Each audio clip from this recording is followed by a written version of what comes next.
Hello, and welcome back to Pathfinder. My name is Philip, and I'm here to talk about Pathfinder 2nd Edition. This is part of a series I am producing, covering the various deities in the Pathfinder role-playing game and its setting, the world of Golarion. Last time, I covered Zon Kuthon, god of torture, darkness, shadow, and pain. This time, I am covering Lamashtu, the goddess of monsters, nightmares, and madness. Just like last time, I am issuing a content warning before this video begins in earnest. The wider lore surrounding our subject gets pretty nasty, including discussions of sexual assault, forced pregnancy, and child sacrifice. I will not be covering these topics in detail in this video, but feel free to skip over this one. And remember to talk to your GM about what you are and are not comfortable with at the table. Healthy communication is as important to a good game as a set of dice. Lamashtu is an old being, though she began her existence not as a full deity, but as a demon lord, similar in status to a demigod or lesser god. She goes by several titles, most commonly the Mother of Monsters, but also the Demon Queen, the Mother of Perversion, and Grandmother Nightmare, among a few others. She is singularly devoted to the corruption of the mortal world, and encourages her followers to embrace monstrosity in all its forms. Outside of her dedicated clergy, she is primarily worshipped by the insane, by outcasts, and by the monstrous sentient races of the world. Lamashtu is broadly depicted as a human-like woman with animalistic features. She has the feathered wings of a bird of prey, the tail of a dragon or lizard, and the talons of a harpy.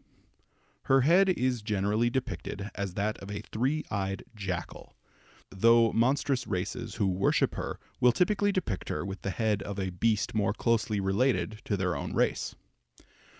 Her torso and arms are those of a visibly pregnant human woman, typically naked or nearly naked. Her swollen belly is covered in scars, indicating the terrifying birthing process of her monstrous offspring. She carries a pair of blades which manifest as either falchions or kukris. One, called Chillheart, is infused with the power of ice, while the other, called Redlust, is infused with the power of fire. The Mother of Monsters makes her home in the Outer Rifts, formerly the Abyss, in her divine realm called Kurnugia. She is widely considered the ruler of the Outer Rifts and all the demons within, though this is not a formal arrangement, and some demon lords would contest this distinction. Her realm is a place of constant unending war and turmoil, with demons and fiends of all kinds vying for supremacy over their fellows. Devout followers of Lamashtu, called Lamashtans, are instructed to embrace the twisted and monstrous aspects of the world. They are devoted to the corruption of society, believing that ugliness and deformity are the natural state of the world. The church is often made up of outcasts, those who have been rejected by polite society, and who only find acceptance in Lamashtu's faith. This results in followers who take quickly to her more destructive teachings, tying their religious fervor to their grudge against the society which rejected them. Sentient monstrous humanoids, such as harpies, medusas, gnolls, and goblins, also commonly revere the Mother of Monsters, with many even seeing her as the matriarch of their race. Temples and churches to Lamashtu are generally hidden away in the dark corners of the world, from caverns deep underground, to forgotten forest clearings, to rock outcroppings on the sides of mountains. Those temples near civilization exist in abandoned buildings, decorated as grandly as secrecy will allow, sometimes with mad scribblings on the walls, and often with depictions of the Demon Queen. In places like Belkzen, churches might be more open, containing multiple statues and formal decor in her sacred colors. Most temples will contain a ceremonial basin built into a central altar. This basin is kept empty and fills on its own during religious ceremonies. It fills with a foul, putrid liquid known as the waters of Lamashtu, which is known to cause terrible effects if consumed. The Church of Lamashtu has 2 holy texts, though the term text is doing a lot of work in that sentence. The first text is called the 4 Hides of Lom, and is a collection of 3, not 4, leather strips covered with religious writings. The missing 4th strip is said to have contained either incredible rites of power or tremendous heresies, depending on the source. The second text is the Skull of Mashag, and rather than being a written document, it is actually the skull of a Yenit demon, infused with the will of Lamashtu herself. This artifact is passed from cult to cult, and dispenses wisdom when powerful groups of Lamashtans gather in large numbers on a regular basis. The faith of Lamashtu is most common among the monstrous ancestries of Golarion, from goblins, orcs, and gnolls, now called Kolo, to harpies, Medusa, and Lamias. Many of these ancestries have deep cultural ties to Lamashtu and her faith, and some of these ancestries even have creation myths attributing their existence to the Mother of Monsters herself. Some goblin myths, for instance, claim that the first goblins sprang into existence from drops of Lamashtu's blood, which fell upon the surface of Golarion. Many Gnoll tribes outside the Mwangi Expanse devote themselves to Lamashtu above all other gods. Faith in the Mother of Monsters is less common among non-monstrous humanoids, though she has a strong following among demons as well. This is unsurprising, given her origin. As mentioned earlier, Lamashtu began her existence as a demon lord, rather than a full deity. She commanded exceptional personal power, however, and had uncountable hordes of powerful lesser demons at her disposal.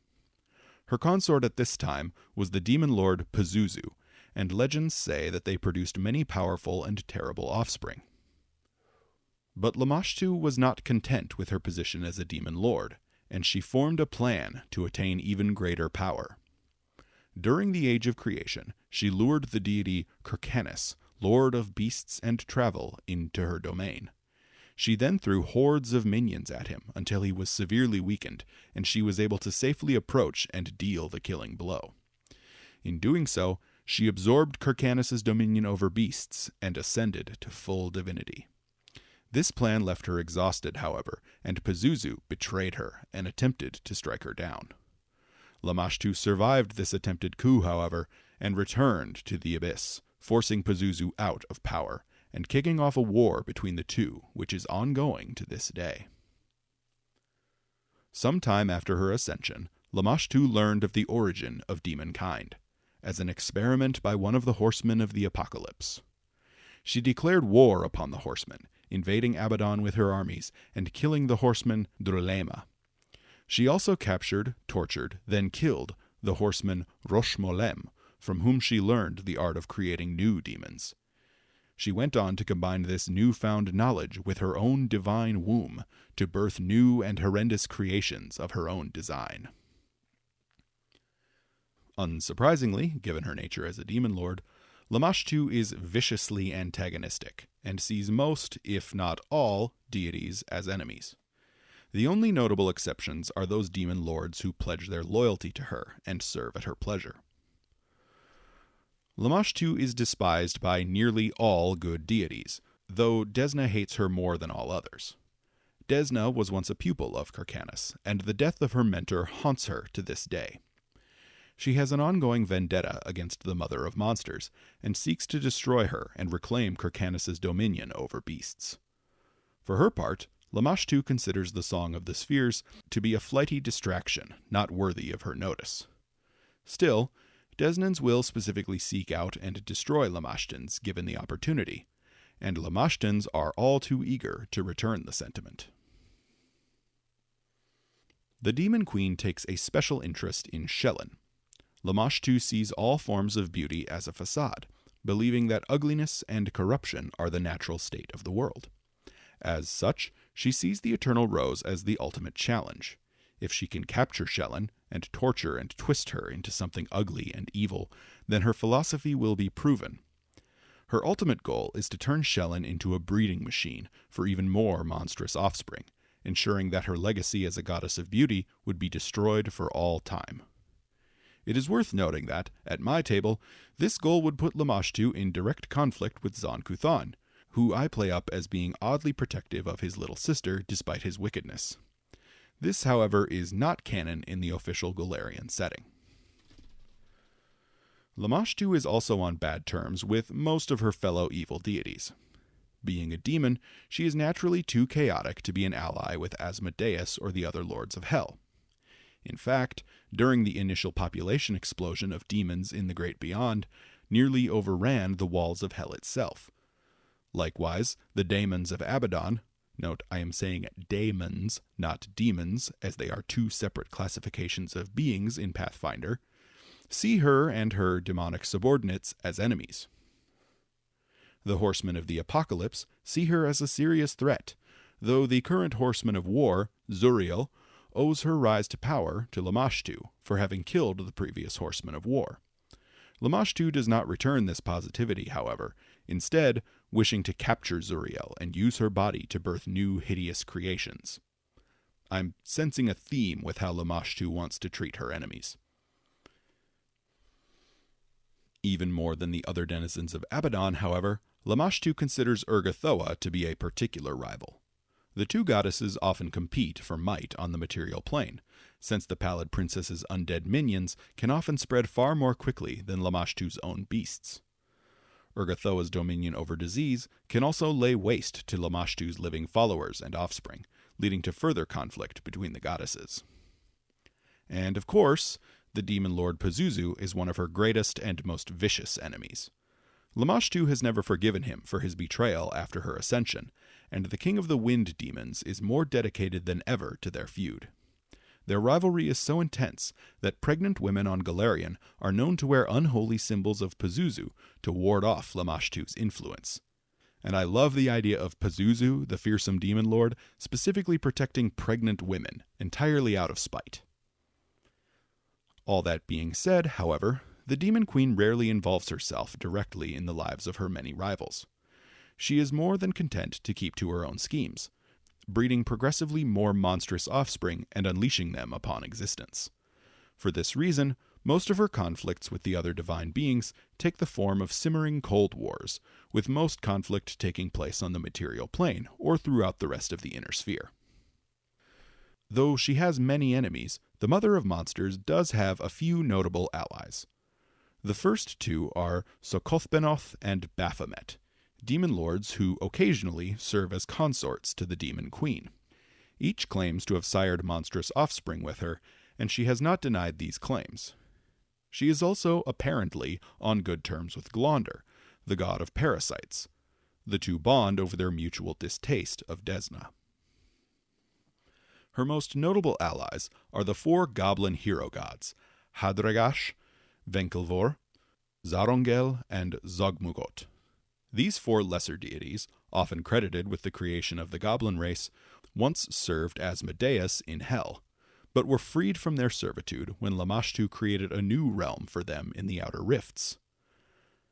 Now settled in Basilfeist, these four deities choose to follow the Demon Queen's will, encouraging the entirety of the goblin race to revere her above all other gods.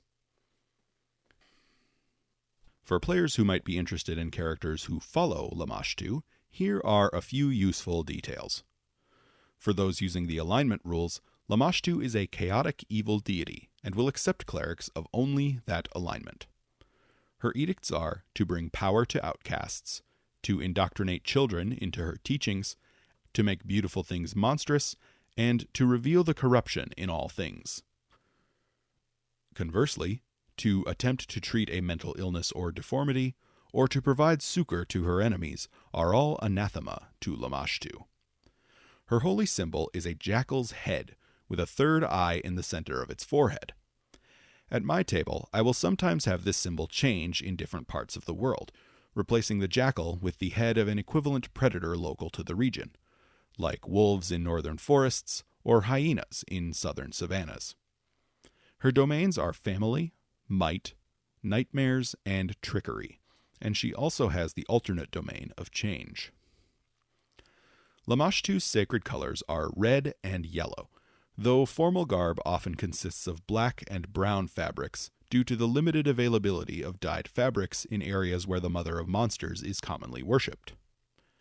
Devout followers might worship while wearing jackal masks made from leather, though wealthier followers will often have masks made from precious metals. Furs and feathers are commonly incorporated into clothing as well, in reference to the Demon Queen's bestial features. In areas where large scaled creatures are common, pelts of scales might be included as well. Lamashtu's favored weapon is officially the falchion, though the kukri is equally favored as well, to the point that at my table I allow clerics to choose the kukri as their favored weapon over the falchion. Many followers will gravitate toward one or both of these weapons. As Lamashtu herself is commonly depicted wielding twin blades, followers might elect to wield two matching weapons. Alternatively, a follower might carry at least two instances of the same weapon, even if they only ever wield one at a time. Those who do carry two weapons might alter their appearances to reflect the fire and ice-infused weapons of their goddess, Redlust and Chillheart, respectively. These alterations might range from simple red and blue paint, to illusion magic, to even flaming and frost property runes for her most wealthy followers.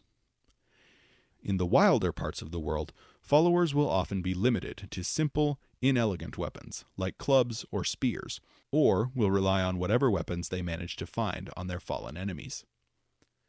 In the more civilized parts of the world, followers will often need to remain in hiding, and might rely on weapons which can be easily concealed, daggers, unarmed strikes, and the like. Lamashtu's favored animal is the jackal, though local equivalents like hyenas or wolves are generally equally favored. She has a particular affection for any animal which is deformed, regardless of whether it was born that way or maimed later in life. Additionally, she favors hybrid creatures, seeing them as similar to her monstrous offspring. Characters who worship the Mother of Monsters and have an animal companion or familiar might choose animals which are scarred, maimed, or mutated in some strange way. Alternatively, they might breed a hybrid animal, like a liger, specifically to serve as an animal companion. Lamashtu's formal clergy includes many clerics, though druids and rangers are common as well, due to the church's fascination with beasts. Druids will generally focus on either the wild or animal orders, while many rangers will acquire an animal companion at some point. Sorcerers, whose magical lineage manifests in monstrous ways, will also gravitate toward the church and can easily rise to prominence. In the wild parts of the world, barbarians will be common among her followers. Summoners who worship the Mother of Monsters will likely have particularly vicious and terrifying-looking eidolons. Followers of Lamashtu will often take feats or archetypes which focus on upgrading familiars or animal companions, such as the Familiar Master or the Beast Master. More martially inclined characters might choose to emulate their goddess's fighting style by dipping into the dual-weapon warrior archetype. Players more interested in the bestial nature of Lamashtu's followers might want to check out the Tome of Lycanthropy, available on Pathfinder Infinite, to delve deeper into the subject of lycanthropy. Impossible Lands Plus also includes the Flesh-Forged Tamer and Wasteland Mutant archetypes, both of which are highly flavorful for Lamashtans. Lamashtu's followers are wildly diverse, ranging from humans and other humanoids to trolls, harpies, gnolls, now Kolo, goblins, Medusa, minotaurs, lamias, ogres, and much, much more.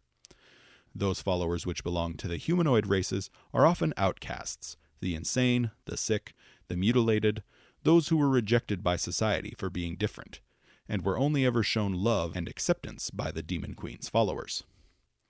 Often, planar scions might face persecution, which drives them into her embrace. This isn't limited to tieflings or Gonzi. For players familiar with First Edition, one of Lamashtu's most famous followers was a beautiful Azamar, who was driven to the faith because her community couldn't see her as anything less than a beautiful divine object, and failed to treat her like a person worthy of love and acceptance.